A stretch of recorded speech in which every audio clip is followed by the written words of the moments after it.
नमस्कार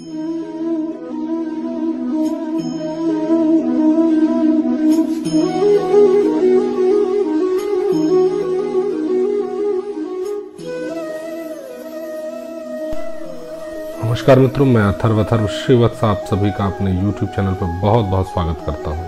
मित्रों, आशा करता हूं जगत जननी जगदम्बा की असीम अनुकंपा से आप सभी स्वस्थ होंगे, प्रसन्न होंगे। आपके घर परिवार पर माँ जगदम्बा की असीम अनुकंपा बरस रही होगी। मित्रों, ये एक वीडियो हमारा पहले आ चुका है कि जीवन में खुशियों को प्राप्त करने के लिए कुछ छोटे छोटे उपाय हैं, सरल उपाय। 11 उपाय मैंने बताए थे, उसका ये दूसरा हिस्सा है उस वीडियो का, जिसमें मैं और भी कुछ छोटे छोटे उपाय आपको बताऊंगा, जिसको उपयोग में लेके आने के बाद आपका जीवन सकुशल बीतेगा।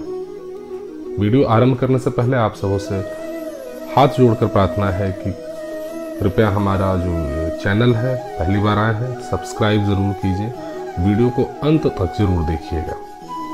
साथ ही अधिक से अधिक अपने मित्रों और सहयोगियों के साथ ये जो वीडियो है इसको शेयर कीजिएगा। मैं इस वीडियो में अपने सभी वीडियोस में ये पूरा प्रयास करता हूं कि आपको अच्छी से अच्छी जानकारी, प्रामाणिक जानकारी उपलब्ध करा सकूं। मैं अपने किसी भी वीडियो में आपसे ये नहीं कहूँगा कि 4 लौंग यहाँ फेंक दो या रात को इस कोने में जाके ये रख दो, एक दिन में आप करोड़पति हो जाओगे। ये सारी बातें मैं बिल्कुल भी नहीं चाहता हूँ करना, और ऐसा संभव भी नहीं है।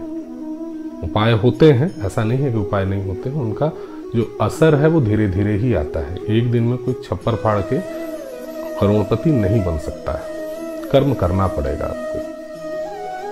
और ये जो वीडियो है आप अधिक से अधिक लोगों के पास अगर शेयर के माध्यम से पहुंचता है तो हो सकता है उनका कुछ इससे फ़ायदा हो सके।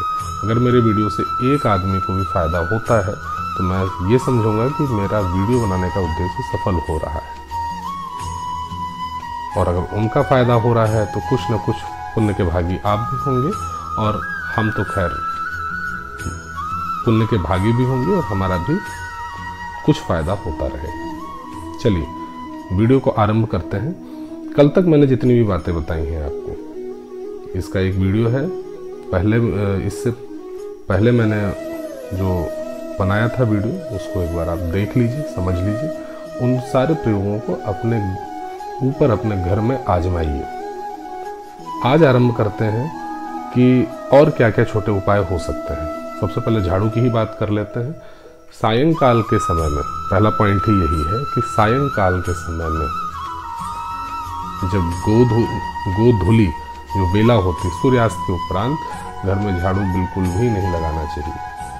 ऐसा करने पे महालक्ष्मी रुष्ट होती हैं और घर में दरिद्रता आती है।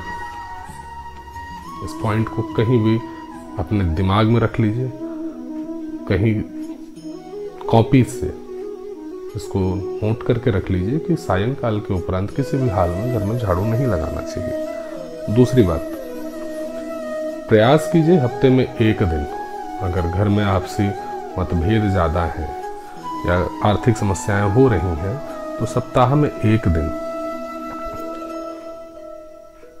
समुद्री नमक या सेंधा नमक से पानी में घोल के पोछा अपने संपूर्ण घर में लगाइए। इससे नकारात्मकता समाप्त होती है, घर में पॉजिटिव एनर्जी का वास होता है। तीसरा उपाय क्या है? तीसरा उपाय, ये वैसे ही तो ये उपाय रोज ही होना चाहिए, लेकिन अगर रोज संभव नहीं है तो नियम से ट्यूसडे एंड सैटरडे, मंगलवार और शनिवार के दिन जो गाय है, गाय के उपले पे देशी घी से आग जलाइए, उसमें गूगल और लोबान, कपूर इत्यादि से धुआं बनाइए। उसका धुआं अपने घर के हर कोनों पे उसको फैलाइए, लेके जाइए।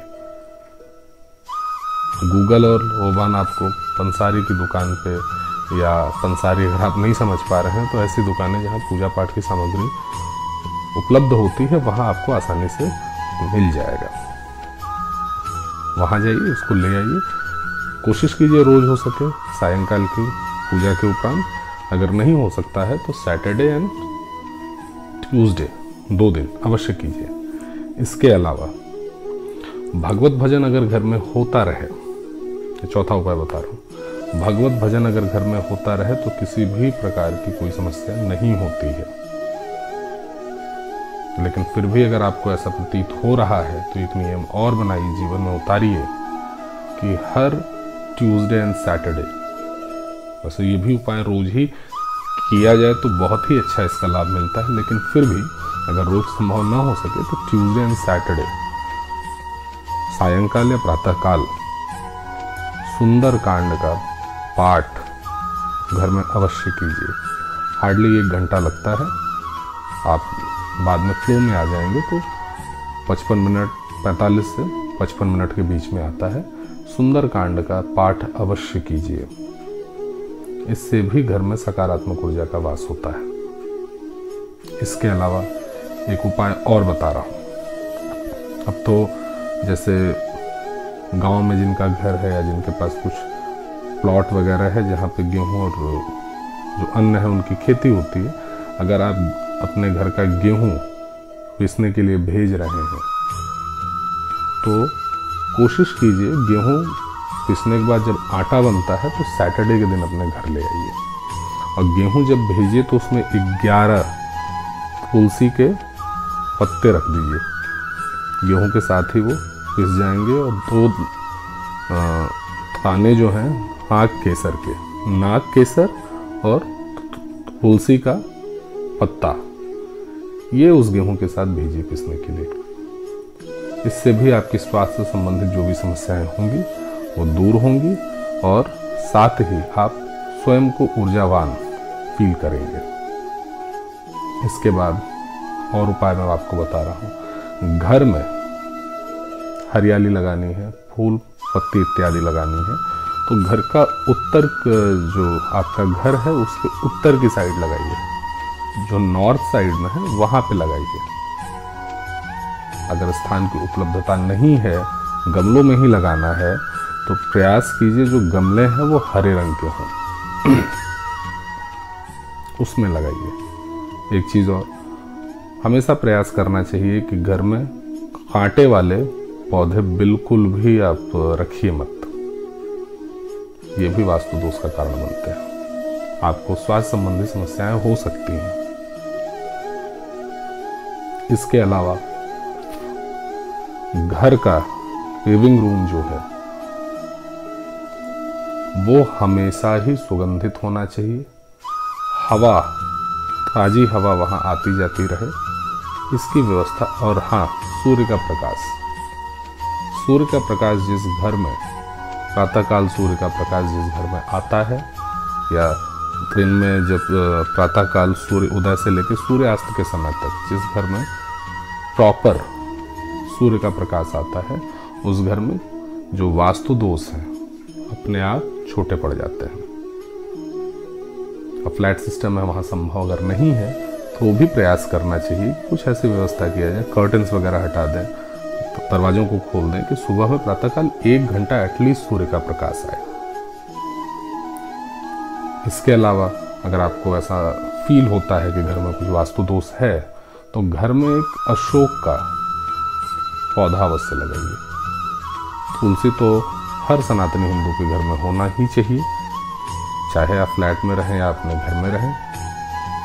खैर फ्लैट भी तो आपका ही घर है, लेकिन अगर मान लीजिए आपका फ्लैट है, वहाँ पर रखने की व्यवस्था नहीं है, तो बालकनी साइड में एक गमला लीजिए, तुलसी जी का पौधा अवश्य ही लगाइए। तुलसी जिस घर में रहती हैं वहाँ पे सारी ही नकारात्मक ऊर्जा को खींच लेती हैं। अगर आपके पास स्थान की उपलब्धता है तो अशोक का भी पौधा लगाइए। अशोक का पौधा जहाँ होता है वहाँ शोक नहीं होता है कभी, वो भी आपके घर के सभी वास्तु को ठीक करने में सक्षम है। इसके अलावा अगर आपका ऐसा घर है जिसमें जो छत है वो आपकी है, तो छत के ऊपर जो भी बाउंड्री वॉल बनाइए वो एक समान नहीं होनी चाहिए, मतलब चारों ही ओर से एक बराबर बाउंड्री वॉल नहीं होनी चाहिए। ये असमान होनी चाहिए। और खासकर प्रयास कीजिए पश्चिम और जो साउथ का हिस्सा है वहाँ पे बाउंड्री वाल कुछ ऊंची बनाइए। ये भी एक प्रकार का दोष होता है कि अगर चारों ओर की बाउंड्री समान हो गई तो ये भी एक प्रकार का दोष है। मैं बार बार एक बात और रिपीट करूंगा कि छत हमेशा साफ कीजिए। छत जितनी ही साफ रहेगी राहु का दुष्प्रभाव जीवन पे उतना ही नॉमिनल होगा। इसके अलावा घर का जो साउथ पश्चिम हिस्सा है, दक्षिण और पश्चिम हिस्सा है, प्रयास कीजिए जल का प्रवाह वहाँ पे नॉमिनल हो।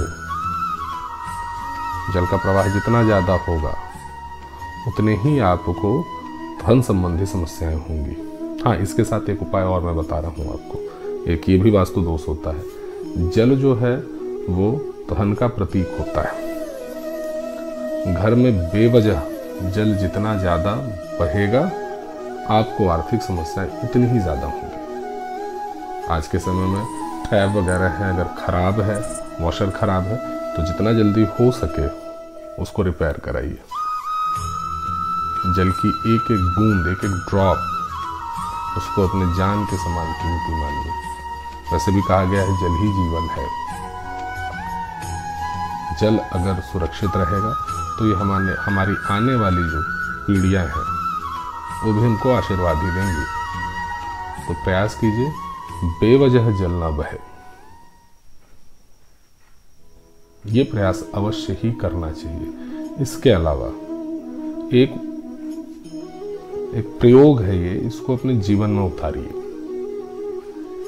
प्रातःकाल उठिए, उठने के बाद हम लोग जल्दीबाजी में उठते हैं या कुछ हैबिट हमारी ऐसी है कि रात को देर रात तक जगना, सुबह देर से उठना, ये तो खैर गलत है।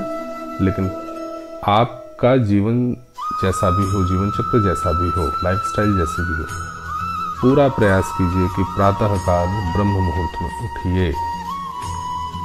उठने के उपरांत अपने दोनों हथेलियों को देखिए, कुछ और भी देखने से पूर्व। और ये तो आप जानते ही होंगे, कराग्रे वस्ते लक्ष्मी, कर मध्य सरस्वती, कर मूले तु गोविंद, प्रभाते परदर्शनम, ये मंत्र है। दोनों हथेलियों को देखिए, ये मंत्र 3 बार बोलिए, हथेलियों पे फूंक मारिए और अपने चेहरे पे उसको पकड़ लीजिए। दिन आपका बहुत अच्छा होगा। ईश्वर को धन्यवाद दीजिए। बेड से उतरने से पूर्व धरती माता को प्रणाम कीजिए, उनसे क्षमा मांगिए कि मैं दिन भर आपके ऊपर चलूंगा। ईश्वर को लेके कृतज्ञ बनिए और साथ में ईश्वर पे अटूट आस्था और विश्वास रखिए। अगर आपका ईश्वर पे विश्वास है तो यकीन मानिए आपका कभी अहित नहीं हो सकता है। ईश्वर हम सभी को एक समान रूप से प्रेम करता है। इसके अलावा दिन में जो भी आपके पास समय है, एक बार प्रयास जरूर कीजिए कि किसी को भोजन कराइए, किसी भी एक जीव को भोजन कराइए। कुछ नहीं मिला तो चींटियों के लिए ही आटा छोड़ दीजिए। चींटियों का घर में आना भी बहुत शुभ होता है। लाल वाली नहीं, काली वाली जो चींटियां होती हैं अगर घर में आ रही हैं तो अत्यंत शुभ है। लक्ष्मी का इससे ये ऐसा माना जाता है कि लक्ष्मी आपके घर में आने वाली है। चींटियों को आटा खिलाइए। ऑफिस के लिए निकल रहे हैं, बाहर की साइड में जा रहे हैं जहाँ पक्षी आते हैं, एक मुट्ठी बाजरा या गेहूं या जौ कुछ भी ले लीजिए, उसे आप फेंक दीजिए, पक्षी चुग लेंगे। अगर आप सनातन धर्म में आपको यकीन है तो हमारे धर्म में भी कहा गया है सर्वे भवन्तु सुखिनः, हर जीव में ईश्वर का वास है। और आपको एक चीज और मैं बताऊं, आपकी जो भी कमाई आ रही है उसमें हर जीव का जो भी आपसे खर्चा हो रहा है ना, सबका उसमें हिस्सा बना हुआ है। ईश्वर जाने किसके भाग्य से आपको कमाई आ रही है। कोशिश कीजिए कि ये सब कुछ नहीं कर सकते तो एटलीस्ट इतना कीजिए। बंदरों का झुंड अगर कहीं दिख रहा है, ब्रेड का एक पैकेट खरीद लीजिए, फाड़ के फेंक दीजिए, वो खा लेंगे। बेजुबान जीव हैं, और जो लोग बेजुबान होते हैं उनका सीधा कनेक्शन ईश्वर से होता है। अगर आप उनको भोजन करा रहे हैं तो ईश्वर आपके भोजन की व्यवस्था हर हाल में करेगा, आपकी रक्षा हर हाल में करेगा, क्योंकि आप उन जीवों को भोजन करा रहे हैं। अगर खुदा न खास्ता आपके साथ कुछ हुआ तो उन जीवों का जो आस लगी है, आशा है उनको कि आप उनके लिए आएंगे, वो आशा अधूरी रहेगी। तो ईश्वर उन जीवों की आशा को कभी खंडित नहीं होने देगा। मित्रों, आशा करता हूं कि जानकारी आपको अत्यंत रुचिकर प्रतीत हुई होगी। इसके अलावा भी मेरी 2 वीडियो और आएंगी जिसमें कुछ और वास्तु से संबंधित जो विषय हैं उस पर चर्चा की जाएगी, लेकिन आप अपना स्नेह हमारे ऊपर, हमारे चैनल के ऊपर बरसाते रहिए। आशा करता हूँ ये वीडियो आपको अत्यंत रुचिकर प्रतीत हुई होगी। अगर कुछ भी आपको इसमें से पॉजिटिव आउटपुट प्राप्त हुआ हो तो इस वीडियो को लाइक करना बिल्कुल मत भूलिएगा। पहली बार हमारे चैनल पर आए हैं तो सब्सक्राइब ज़रूर कीजिए और अपने मित्रों एवं सहयोगियों के साथ अधिक से अधिक इस वीडियो को शेयर कीजिए। इसी प्रकार की अन्य रोचक जानकारियों के साथ पुनः अगले वीडियो में आपसे भेंट होगी।